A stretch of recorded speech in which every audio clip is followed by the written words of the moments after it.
नमस्कार मित्रांनो, कामधेनू किचन क्वीनमध्ये तुमचं स्वागत आहे. मी चित्रामाई आज तुम्हाला आलू पराठ्याची रेसिपी करून दाखवणार आहे. चला तर आपण आपल्या रेसिपीला सुरुवात करूया. पण त्याच्या आधी जर तुम्ही माझ्या चॅनलमध्ये नवीन असाल तर माझ्या चॅनलला सबस्क्राईब करा व बेल आयकॉनवर क्लिक करा, जेणेकरून प्रत्येक न्यू व्हिडिओची नोटिफिकेशन तुम्हाला येत राहील. चला तर आपण आपल्या रेसिपीला सुरुवात करूया. आता चला आपण साहित्य बघून घेऊया. तर इथे मी बारीक एक कांदा कापून घेतलेला आहे मध्यम आकाराचा, कढीपत्ता, कोथिंबीर व इथे मी धने, मिरची, आलं लसूण याची पूड बनवून घेतलेली आहे. त्याचबरोबर आपण इथे मोहरी, जिरे, हळद व मीठ घेतलेले आहे व आपले जे बटाटे होते ते मी उकडून घेतलेले आहे व त्याचे साल काढून घेतलेले. आता आपण कढईमध्ये असे तेल काढून घेऊया.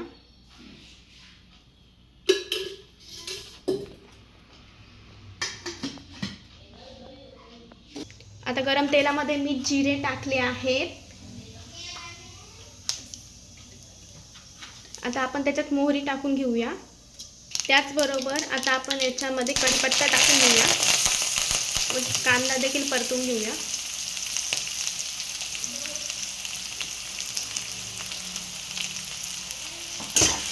आपण असं चमच्याने ते हलवून चांगलं परतवून घेऊया.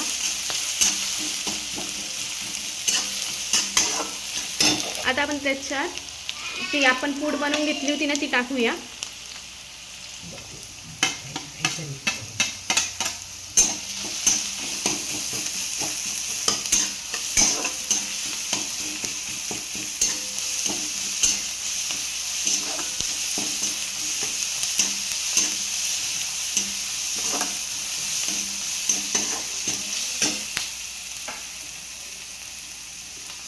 जेव्हा हे इकडे सगळं परतत आहे तेव्हा आपण बटाट्याचे कुच करून घेऊया.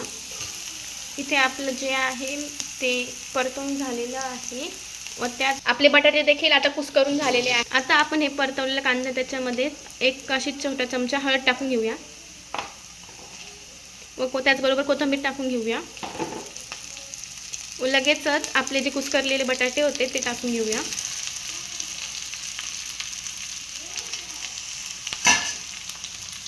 व चांगलं एकजीव करून घेऊया. आपण थोडी परत हळद वरून टाकूया. तुम्ही बघू शकता मी सगळं एकजीव करून घेतले. त्याच्यात आपण मीठ टाकूया.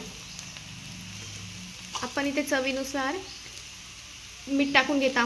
मी इथे साधारणतः 1.5 चमचा मीठ टाकून घेतलेले आहे. तुम्ही तुमच्या चवीनुसार कमी जास्त करू शकता.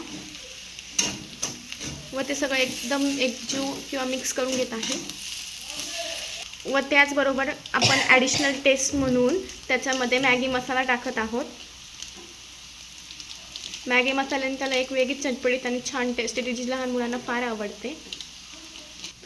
अशा प्रकारे आपली भाजी जी आहे ती तयार झालेली आहे. चला आता आपण पराठीला सुरुवात करूया. तुम्ही बघू शकता इथे मी कणिक मळून ठेवलेली आहे. तर ती आपण 5-10 मिनटं भिजत ठेवूया व त्यानंतर लगेचच आपल्या पराठ्याला सुरुवात करूया. तुम्ही बघू शकता आता आपलं इथं पीठ मुरलेलं आहे. चला आता आपण लगेचच आपल्या पराठ्याला सुरुवात करूया. तुम्ही बघू शकता अशा प्रकारे मी एक उंडा घेतलेला आहे व त्याला तसं खोल केलेला आहे. त्याच्यात आपण आता जे बटाट्याची भाजी केली होती आपण किंवा मग स्टफिंग म्हणतात त्याला, ते भरून घेऊया. अशा प्रकारे मी त्याच्यात भरून घेतलेलं आहे व थोडंसं असं हाताला पीठ लावून ते दाबून त्याचा असा गोळा तयार करून घेत आहे. तुम्ही बघू शकता कशा प्रकारे आपण गोळा तयार करत आहोत.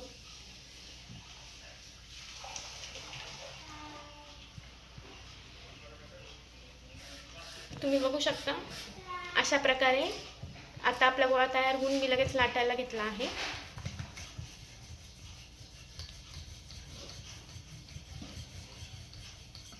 मी इथे तवा देखील तापायला ठेवलेला आहे.